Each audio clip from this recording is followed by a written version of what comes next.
साथ संगत जी, प्यार से कहना धन निरंकार जी। आज हम महात्मा गोपाल सिंह जी प्रेम जी की जीवनी विस्तार रूप में जानेंगे। आइए शुरू करते हैं भाग 1। गोपाल प्रेम सिंह जी उन प्रारंभिक संत जनों में से एक थे जिन्होंने संत निरंकारी मिशन के प्रथम सद्गुरु बाबा बूटा सिंह जी महाराज से ब्रह्म ज्ञान की अमूल्य दात को प्राप्त करके जीवन भर एक समर्पित गुरु सिख वाला जीवन जिया। गोपाल सिंह प्रेमी जी, सद्गुरु बाबा बूटा सिंह जी महाराज, शहंशाह बाबा अवतार सिंह जी, बाबा गुरु बचन सिंह जी महाराज एवं सद्गुरु बाबा हरदेव सिंह जी महाराज के चरणों में रहकर एक लंबा भक्ति भरा जीवन जिया। गुरु परिवार से रिश्तेदारी का लेश मात्र भी अभिमान नहीं किया, बल्कि एक सेवादार बनकर सद्गुरु के हर हुक्म को हूबहू माना। निरंकारी राजमाता कुलवंत कौर जी के आप रिश्ते में मामा जी लगते थे। राजमाता जी आपको मामा जी कहकर पुकारते थे, जिस कारण सभी संत महात्मा आपको मामा जी कहकर संबोधित करने लगे। जन्म व बचपन। भाग्यशाली होते हैं वे बच्चे जिनका जन्म से ही ऐसे माँ बाप के घर में होता है जो सत्य मार्ग पर चलते हुए नेकी का जीवन जी रहे होते हैं।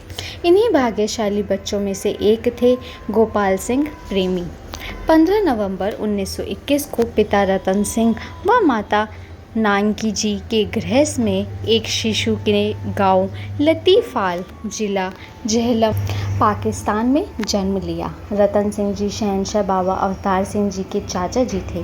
इस तरह रिश्ते में प्रेमी जी शहंशाह बाबा अवतार सिंह जी के चचेरे भाई थे। मुखा सिंह जी, रतन सिंह जी व सरदार मिठा सिंह जी तीनों भाई लतीफाल में ही रहते थे। परिवार धार्मिक प्रवृत्ति वाला था। गुरुबानी के प्रेमी होने के कारण सेवा भाव व श्रद्धा जीवन में कूट कूट कर भरी हुई थी।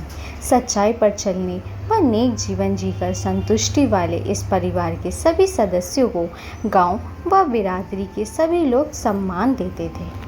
यही कारण था कि सरदार मुखा सिंह जी, रतन सिंह जी व मिट्टा सिंह जी, इन तीनों भाइयों की संतानों भी बचपन से ही सच्चाई पर चलकर नेक जीवन जीने लगी थी। गोपाल सिंह जी पिता रतन सिंह जी का जीवन अत्यंत सरल व सादगी भरा था और माता नानकी जी बहुत ही धार्मिक प्रवृत्ति वाली महिला थी।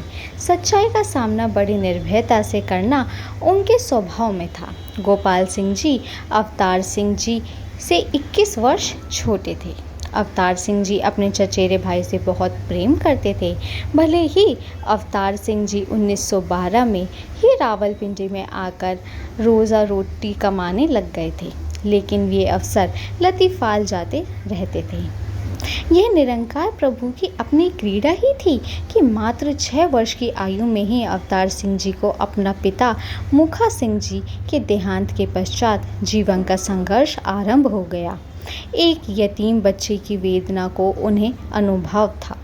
यही कारण था कि बालक गोपाल सिंह ने जब 1927 मात्र 6 वर्ष की आयु में अपने पिता को खो दिया तो इस परिवार की जिम्मेदारी अवतार सिंह जी ने अपने कंधों पर ले ली।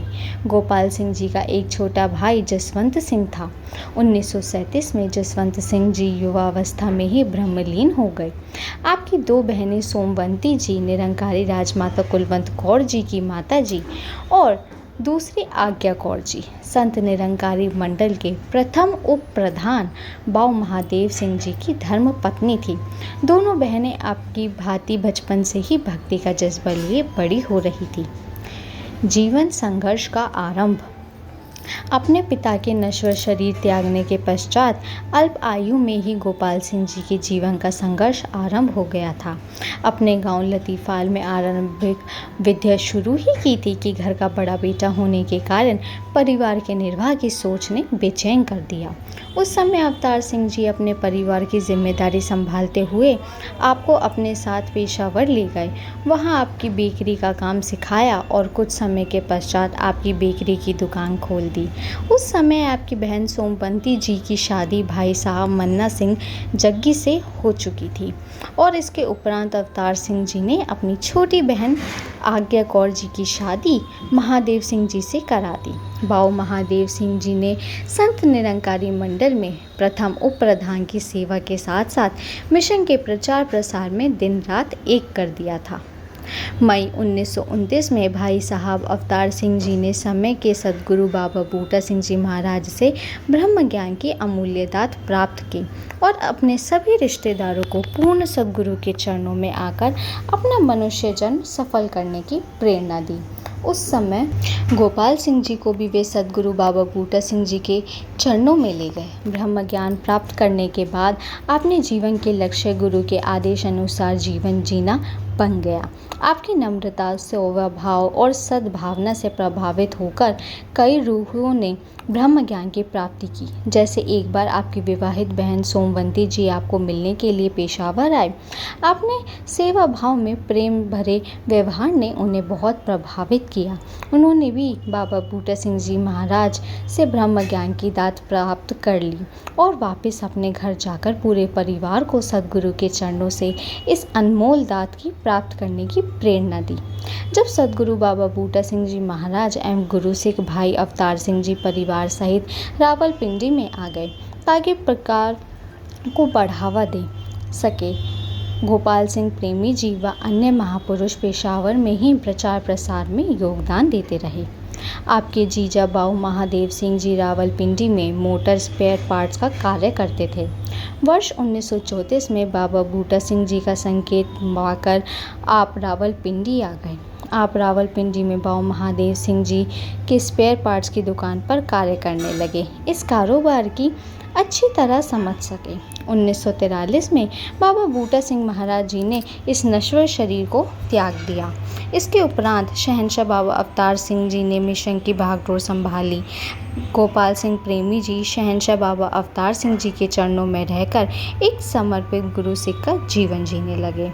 वर्ष 1945 में सद्गुरु बाबा अवतार सिंह जी महाराज के आदेश अनुसार आप कारोबार के सिलसिले में दिल्ली आ गए और यहाँ स्पेयर पार्ट्स का कारोबार आरंभ करने लगे। आरंभ में आपको इस कारोबार को सफल बनाने के लिए कठिन परिश्रम करना पड़ा। आप साइकिल पर ही स्पेयर पार्ट्स का माल लेकर दुकानों पर सप्लाई करने लगे। सर्दी गर्मी हो, धूप हो या बरसात, आपको दिन में कई मील तक रोजी रोटी कमाने के लिए साइकिल पर सफ़र करना पड़ता था। गृहस्थ जीवन। वर्ष 1938 में आपकी शादी बाबा अवतार सिंह जी ने अपने मामा की लड़की दामोदरी जी से करवा दी। उस समय आप भौतिक पदार्थों के अभाव में गरीबी का जीवन जी रहे थे। जीवन संघर्ष में आपकी पत्नी दामोदरी जी ने आपको पूरा सहयोग उनके स्वभाव में था। शादी के पश्चात आपकी पत्नी भी पूरी तन्मयता से सेवा करने लगी थी। भले ही आपके घर किसी संतान ने जन्म नहीं लिया, लेकिन आपने तो कई बच्चों को माँ बाप का प्यार दिया और आखिरी श्वास तक अपने कर्ज को निभाया। आपने बाबा गुरुबचन सिंह जी महाराज एवं निरंकारी राजमाता कुलवंत कौर जी की सुपुत्री जगजीत जी को अपनी बेटी के रूप में अपनाया और उसे अपना भरपूर प्यार व दुलार दिया। जगजीत जी भी आपको माता पिता का रूप मांगकर प्यार, सत्कार व सम्मान देती रही। जगजीत जी की शादी में भी इस दंपति में माता पिता का फर्ज निभाया। जब जीवन के आखिरी वर्षों में वृद्धावस्था के कारण प्रेमी जी का स्वास्थ्य बिगड़ गया या माता दामोदरी जी ने कई महीने सेवा करवानी पड़ी, तो इस बेटी जगजीत जी ने श्रद्धा भाव से आपकी भरपूर सेवा की। गोपाल सिंह प्रेमी जी का प्रेम तो हर निकटवर्ती सेवादारों के लिए भी सदैव उमड़ कर प्रकट होता रहा। आपके हृदय में सेवादारों के लिए विशेष प्रेम था। एक बच्ची दीपा रहती थी, उसको भी अपनी बेटी की तरह रखा, उसकी शादी की और उसके मायके वाले मान सत्कार देते रहे। आपके हृदय में सेवादारों के लिए विशेष प्रेम था। आप सेवादारों की हर संभव सहायता करके खुश होते और उनकी खुशी में अपनी खुशी ढूंढ लेते। सेवादारों के कार्य करके आप प्रसन्नता रहते। सेवादारों भी आपके पिता सम्मान देते और अपनी समस्याओं का सम्मान आपसे पाकर संतुष्ट हो जाते। आप सबकी मजबूरी को समझते और यथाशक्ति उसे दूर करने का प्रयास करते थे। आप सेवादारों के साथ हंसी मजाक करके भी उनको खुश रखने का प्रयास करते थे। नई डगर। रावलपिंडी में दिल्ली आकर प्रेम जी व दामोदरी जी का नया जीवन आरंभ हो गया। यहीं आकर प्रेम जी ने पहाड़गंज के मुल्तानी डांडा की गली नंबर 1 में एक छोटा सा मकान ले लिया। आसपास किसी संत महापुरुषों के दर्शन ना पाकर आपका मन गुरु दर्शन व सत्संग के लिए तड़प उठता। आपकी विनती को स्वीकार करते हुए शहंशाह बाबा अवतार सिंह जी ने अपने होनहार पुत्र सज्जन सिंह जी को बुहाईमी व्यक्तित्व के स्वामी थे, उन्हें आपके पास दिल्ली भेज दिया। सज्जन सिंह की आयु भले ही छोटी थी, परंतु गुरु मत तो उसकी रग रग में समाई हुई थी। देश के बंटवारे के समय सज्जन सिंह जी व गोपाल सिंह जी प्रेमी मिलकर सेठ गुरुबचन सिंह जी व शहंशाह बाबा अवतार सिंह जी का परिवार एवं संगत के अन्य सदस्य को पता लगाने के लिए दिन रात एक कर दिया। 1947 में देश का विभाजन हो गया। पाकिस्तान से अपनी जान बचाकर हिंदू सिख भारत में आने लगे थे। किसी ऐसे अनजान रास्ते पर चल रहा था जो नहीं जानता था कि उसकी मंजिल कहाँ है। इसी दौरान सभी संतों को भारत से भेजने के पश्चात सितंबर में शहंशाह बाबा अवतार सिंह जी भी दिल्ली आ गए। कुछ दिनों बाद आपके पास रहने के पश्चात पहाड़गंज की गली नंबर 2 के एक छोटे से मकान में शहंशाह जी निवास करने लगे। अब पाकिस्तान से आए महापुरुषों ने अपने सद्गुरु एवं अन्य महापुरुषों के निवास स्थान का पता लगाना था। भारत में मिशन के प्रचार में योगदान। शहंशाह बाबा अवतार सिंह जी के पहाड़गंज पहुंचने की सूचना जिस महापुरुष को मिलती वह अपने सद्गुरु के दर्शन करने के लिए यहां पहुंच जाता। शहंशाह बाबा अवतार सिंह जी के बेटे सज्जन सिंह जी पहले ही दिल्ली आ चुके थे। अब कुछ नए संत भी मिशन के साथ जुड़ चुके थे। जहां सद्गुरु हो वहां सत्संग होना स्वाभाविक है। पहाड़गंज की गली नंबर 1 में गोपाल सिंह प्रेमी जी गृह से ही सत्संग आरंभ हुआ। सत्संग की व्यवस्था करने में लंगर आदि की सेवा का सौभाग्य आपके परिवार को मिलता रहा। जो उस समय गिनती के महापुरुष दिल्ली पहुंच चुके थे, उन्होंने सद्गुरु की छत्र छाया में सुबह शाम सत्संग करना आरंभ कर दिया। आप सुबह शाम कमरे का सामान बाहर निकाल कर सत्संग की व्यवस्था करते थे। कई महीनों तक ये सिलसिला चलता रहा। 1948 में वोकेशनल सेंटर व प्रारंभिक शिक्षा के लिए सरकार से एक प्लॉट लिया गया, जिसमें सुबह शाम सत्संग होने लगा और दिन के समय भिन्न भिन्न व्यवसायों की तकनीकी सिखाई जाती थी। यहीं पर और अधिक ज़मीन लेकर आज सीनियर सेकेंडरी स्कूल चल रहा है। 24 सितंबर 1948 में निरंकारी मंडल, जो मिशन के प्रबंध व्यवस्था को देखता है, की स्थापना पहाड़गंज में हुई। 1952 से 53 में संत निरंकारी कॉलोनी का निर्माण कार्य आरंभ हो चुका था। शहंशाह बाबा अवतार सिंह जी की संकेत पाकर आपने भी अपना निवास स्थान यहीं बना लिया। उन दिनों संत निरंकारी कॉलोनी में रहना किसी परीक्षा से कम नहीं था। न कोई निकट में बाजार, न आवागमन के साधन, न बिजली व पानी की सुविधा थी। संत महापुरुष जंगल में मंगल कैसे बना लेते हैं, यह इन सभी संतों ने कर दिखलाया। आपको भी कारोबार के लिए कश्मीरी गेट पहुंचने में बहुत समय लग जाता था, परंतु आपने साहस व मेहनती स्वभाव के आगे कोई असुविधा बाधक न बन सकी। धीरे धीरे दिल्ली के कई क्षेत्रों में सत्संग आरंभ होने लगे, जिसका प्रबंध में आप सक्रिय रूप से योगदान देते रहे। साथ संगत जी, ऐसे ही जुड़े रहिए हमारे साथ। हम फिर हाजिर होंगे नए भाग के साथ। धन्य निरंकार जी।